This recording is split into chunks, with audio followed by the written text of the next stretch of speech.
Aujourd'hui, je vais revenir sur plusieurs séquences et procès médiatiques marquants suite à diverses actions, affaires ou propos tenus, souvent critiqués par nos confrères de gauche. Ces événements soulèvent des questions fondamentales, notamment autour de la liberté d'expression et du rôle de l'information dans notre société. Pourquoi certains féminismes sont-ils médiatisés et soutenus alors que d'autres sont ignorés ou critiqués ? Prenons le cas de Nous Toutes, un collectif néo-féministe ouvert à toutes et tous, constitué d'activistes bénévoles dont l'objectif est d'en finir avec les violences sexistes et sexuelles dont sont massivement victimes les femmes et les enfants en France. Cependant, quelques lignes plus tard sur leur site internet, on parle non plus seulement des femmes et des enfants, mais d'origine sociale, de situation économique, de croyances, de migrants, d'orientation sexuelle, d'identité de genre, ou même de personnes racisées. Nous prenons la bienveillance dans nos échanges et nos actions, déclare-t-elle. Pourtant, en matière de bienveillance et de non-violence, qu'elle soit physique ou verbale, il semble y avoir un sérieux décalage. Lors des marches organisées par les militants du collectif Némésis, j'ai rarement vu autant d'insultes dirigées contre des femmes par des femmes. Critiques sur leur physique, attaques sur leurs valeurs, accusations de racisme, menaces avec des bâtons, doigts d'honneur et bien plus encore. Tout cela venant de militantes et soutiens du collectif Nous Toutes, censé incarner la bienveillance. Plutôt que de se concentrer sur les violences commises par certaines féministes de gauche, plusieurs articles, notamment dans Libération, critiquent les propos d'Alice Cordier, présidente du collectif Némésis. Elle avait déclaré que des femmes dénonçant les violences faites aux femmes ont dû être protégées des milices antifa pour pouvoir défiler.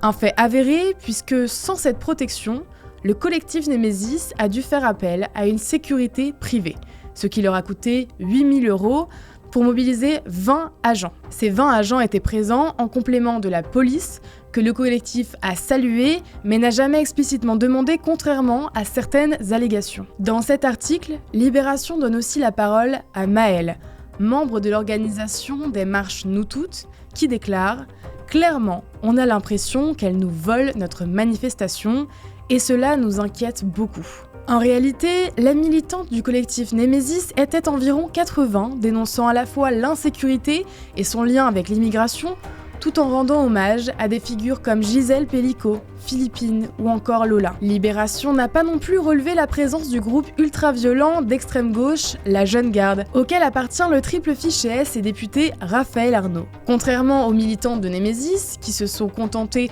de brandir des pancartes et de scander leurs slogans sans insulter ni frapper quiconque, ces groupes sont tristement connus pour leurs actions violentes et humiliantes. Pourquoi tu n'as pas compris Pourquoi tu n'as pas Pourquoi tu n'as pas compris L'argent t'es pas fait là. Tu leur diras. Tu leur passeras le message, c'est la Jeune Garde.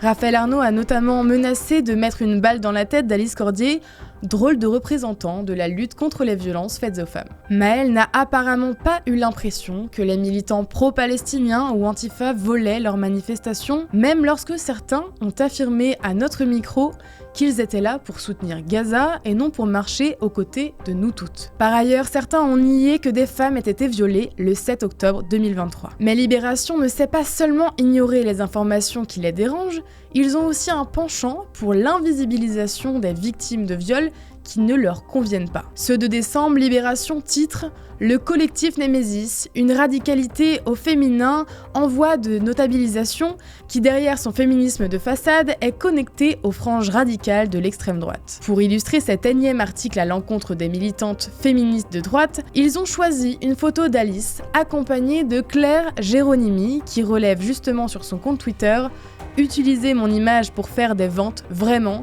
vous auriez pu mieux faire.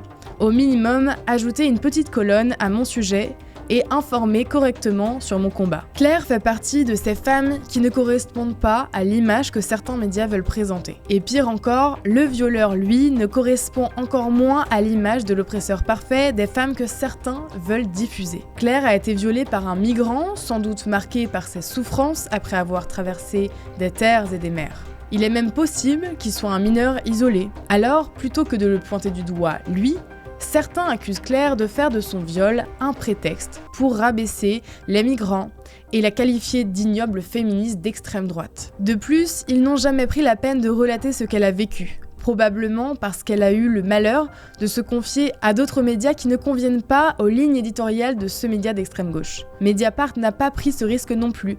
Peut-être que les 70 journalistes étaient trop occupés à vanter les associations pro-migrants. Lola, elle non plus, n'était pas perçue comme la bonne victime. Bien que l'affaire ait été trop importante pour être ignorée, les médias ont pris soin de ne pas trop insister sur les origines de sa tueuse et violeuse, ni de souligner qu'elle n'aurait jamais dû se trouver en France au moment du meurtre. Dabia B faisait en effet l'objet d'une obligation de quitter le territoire français. Mediapart, qui tire ses revenus de ses 220 000 abonnés, a titré « OQTF, une passion française, meurtre de Lola », digne émotion, indigne récupération. De son côté, Libération profite de l'affaire pour tenter d'expliquer ou peut-être de se justifier du pourquoi certains médias publient les prénoms des suspects tandis que d'autres ne le font pas. Le journal avance que cette pratique repose sur un fond de récupération raciste du drame. Pire encore, France 5 a diffusé un reportage intitulé « Affaire Lola, chronique d'une récupération » dans lequel la famille de la victime était écartée au profit d'une analyse qui dénonçait une soi-disant récupération. Le documentaire prétendait que la fachosphère manipulait les réseaux sociaux, évoquant une armée numérique et des conspirationnistes. L'ensemble de l'affaire et ce qui s'en est suivi était donc présenté comme une fabrication de mensonges. Or, cette année, dans un entretien accordé au Figaro, la maman de Lola s'exprimait à propos de ce qui est arrivé à Philippine, tuée au bois de Boulogne, une fois encore par un homme sous OQTF. Elle confiait « On se dit encore une fois, ces personnes n'ont rien à faire ici. Malheureusement, on se sent impuissant. On ne peut rien faire face à ces drames, c'est la France. J'espère qu'un jour, les choses changeront et que tout sera mis en œuvre pour lutter contre la violence et l'insécurité qui règnent dans ce pays. Il faut reconnaître que la situation devient de plus en plus difficile. Les jeunes ne sont plus en sécurité. On ne sait plus sur qui on peut tomber. On a l'impression qu'on prive les policiers, qui sont là pour nous protéger, de leurs moyens, tandis que les délinquants sont récompensés. Ce n'est pas normal. Il faut aussi que ceux qui n'ont rien à faire ici reste chez eux. Elle aussi se sert et récupère la mort de sa propre fille en disant ça? Ou est-ce une simple réaction face à la réalité? Vous vous demandez peut-être quelles sont les causes du biais médiatique. Eh bien tout simplement, il y a l'orientation politique des médias, la pression pour générer des revenus et recevoir des subventions du service public, la crainte d'une vague de désabonnement après avoir pris position sur un sujet controversé ou en faveur de la mauvaise victime, les pressions des annonceurs influencés par une idéologie woke, parfois même par le frérisme et aussi et surtout par clientélisme.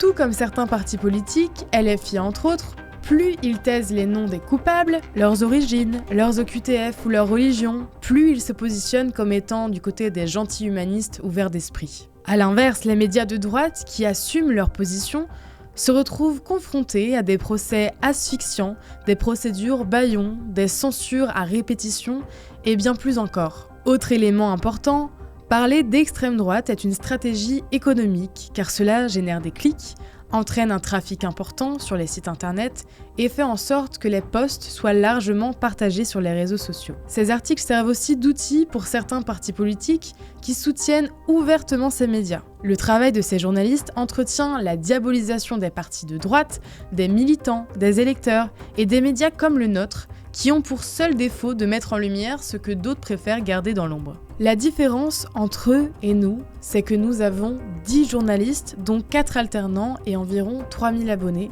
tandis que eux, à travers une sorte de NFP des médias, sont des centaines à rédiger, fact-checker ou fouiner des réseaux sociaux des collaborateurs du RN. Quel avenir pour une vraie liberté d'expression? Mediapart continue de croître et de sécuriser son avenir grâce à ses 220 000 abonnés. Hier a eu lieu le premier jour du procès suite à la plainte déposée par SOS Racisme contre nous et Marguerite Stern pour des propos tenus lors d'un entretien il y a quelques mois. Boualem Sansal, écrivain franco-algérien, est actuellement emprisonné en Algérie pour 30 secondes, extraites d'un entretien de plus d'1 heure qu'il nous a accordé. La France n'a pas colonisé le Maroc, pourquoi? Mais parce que c'est un grand État. C'est facile de coloniser des petits trucs qui n'ont pas d'histoire.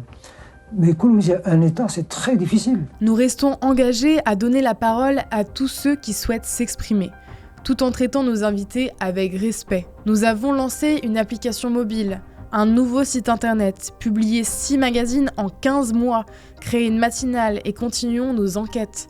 Nous aspirons à étendre nos projets, mais devons également faire face à près d'une dizaine de procès, à des attaques de l'extrême gauche ainsi qu'à des menaces de mort, telles que faire une Charlie dans les bureaux. Pour assurer notre indépendance et ne plus être tributaire des pressions extérieures, je ne peux que vous inciter à contribuer à notre pérennité en faisant un don déductible à 66% de vos impôts sur Helloasso. Vous trouverez le lien sur notre site internet www.frontiermedia.fr, rubrique Nous soutenir. Vous êtes notre avenir. Tant que nous aurons une voix et la capacité de vous informer, nous continuerons sans relâche. Chers abonnés, n'oubliez pas de liker, commenter et partager cette vidéo si elle vous a plu, ça nous aide énormément pour le référencement. Merci à ceux qui sont restés jusqu'ici et pour votre soutien. À très bientôt et merci encore.